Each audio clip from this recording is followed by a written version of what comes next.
হিমালয়ো যদি অসমৰ উন্নতিৰ সন্মুখত থিয় হয় আমি হিমালয় পাৰ কৰিম। এইখন অটল, অবিচল আৰু আত্মবিশ্বাসী অসম। যোৱাকালি অত্যন্ত দুখো পালোঁ যে কংগ্ৰেছ দলৰ সভাপতি সাংসদ গৌৰৱ গগৈ ডাঙৰীয়াই এই এলিভেটেড কৰিডৰটোৰ বিৰোধিতা কৰিছে। 2019 চনত বৰ্তমানৰ নেশ্যনেল হাইৱেটোৰ কাৰণে বানপানীৰ সময়ত কাজিৰঙাত 1300 জীৱ জন্তুৰ মৃত্যু হৈছিল। প্ৰতি বছৰে 300-400 জীৱ জন্তুৰ মৃত্যু হৈয়েই থাকে বানপানীৰ সময়ত। আৰু বানপানীৰ সময়ত আপোনালোকৰ মনত আছে আমি যেতিয়া ট্ৰাকবিলাক ডাইভাৰ্ট কৰি দিওঁ তেজপুৰেদি মানুহৰ কিমান ক্ষতি হয়। আজি 7,000 কোটি টকা অসমত বিনিয়োগ হ'ব।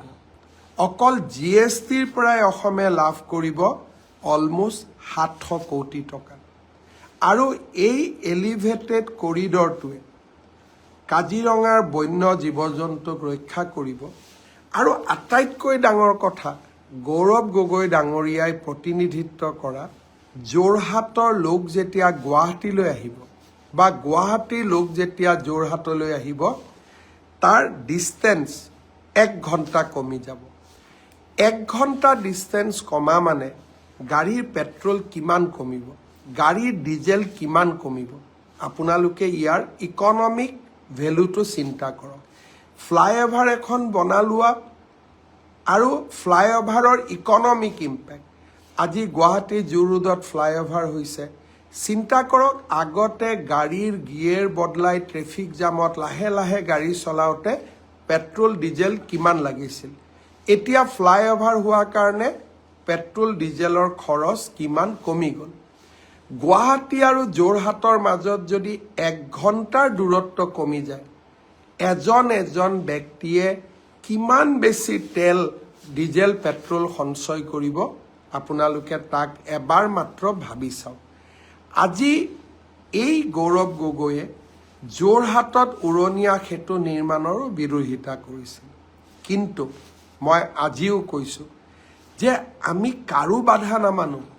হিমালয়ো যদি অসমৰ উন্নতিৰ সন্মুখত থিয় হয় আমি হিমালয় পাৰ কৰিম। এইখন অটল, অবিচল আৰু আত্মবিশ্বাসী অসম। 3টা শব্দ মই আপোনালোকক ক'ব খোজোঁ, অটল, অবিচল আৰু আত্মবিশ্বাসী অসম। গৌৰৱ গগৈয়ে বিৰোধিতা কৰিছিলে। যোৰহাটত ফেব্ৰুৱাৰী মাহত আমি উৰণীয়া সেতুখন উদ্বোধন কৰিম। আৰু আজি যোৰহাটৰ এজন ৰাইজেও আমাক বিৰোধিতা কৰা নাই।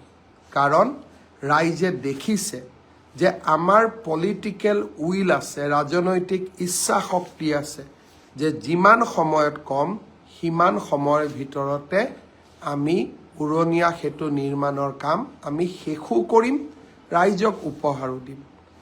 আজি প্ৰধানমন্ত্ৰী ডাঙৰীয়াৰ আশীৰ্বাদৰ লগে লগে এলিভেটেড কৰিডৰৰ নিৰ্মাণৰ কাম আৰম্ভ হ'ল।